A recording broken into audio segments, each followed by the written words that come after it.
My name is Miha Andrič. I'm an international debate and communication teacher. I work all around the world, from United States, Asia, mostly Europe, for different organizations, and I mostly am dealing with trainings in communication, debate, for students as well as for teachers, so they are able to implement different debate, communication and critical thinking activities into their classroom and different extracurricular activities.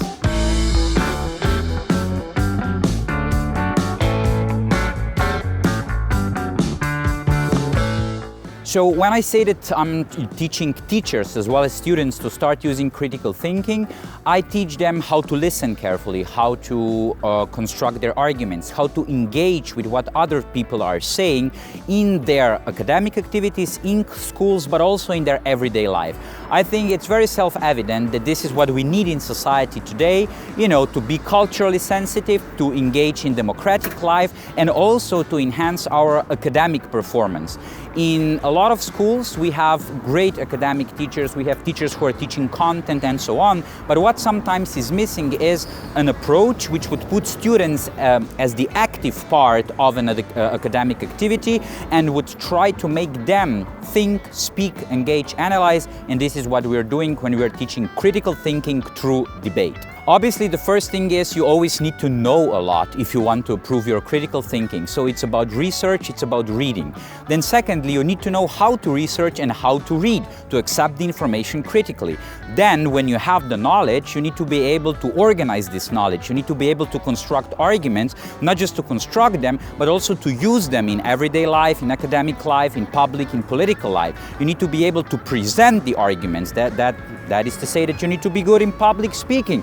You also need to be able to critically analyze the arguments from the others, but also your own arguments, so that you can spot a mistake, maybe change the opinion, or make your arguments better. So not just that you need to know a lot, you need to be able to critically analyze this, you need to be able to construct arguments and to present these arguments, as well as to respond to the arguments by others. Now, maybe more than ever, we can see a correlation between speaking and debating skills and the democratic life, right? A good modern democracy with the rule of law and with a lot of democratical practices implemented in convenient or also unconventional political practices, participation in different forms, you need to be able, one, to take a good opinion, to be able to have a good opinion, to be able to decide what you believe, but you also need to be able to present this opinion so that it becomes public, so that it also can convince others, so that this might be implemented on a public, national, regional level. So what I think is that there is no good democracy if you only have good arguments that are not presented well, so that arguments that are not verbalized and arguments that are not presented by good, convincing, persuasive public speaking, but it also vice versa. If you just have good rhetoric, if you just have good public speaking, you might convince others to follow ideas that are not good, that are not beneficial for the audience. So you also need to have good argumentation. So where democracy as a political system is connected to critical thinking and speaking activities is that only in debate and these activities you have the connection of the two, good argument construction as well as good presentation. I think that when we are building programs in critical thinking, in speaking, in debating, in communication, we always need to be aware that we do speak one language dominantly all around the world. This is English, and that means that if you do speak English, you can communicate with majority in the world, and that is good.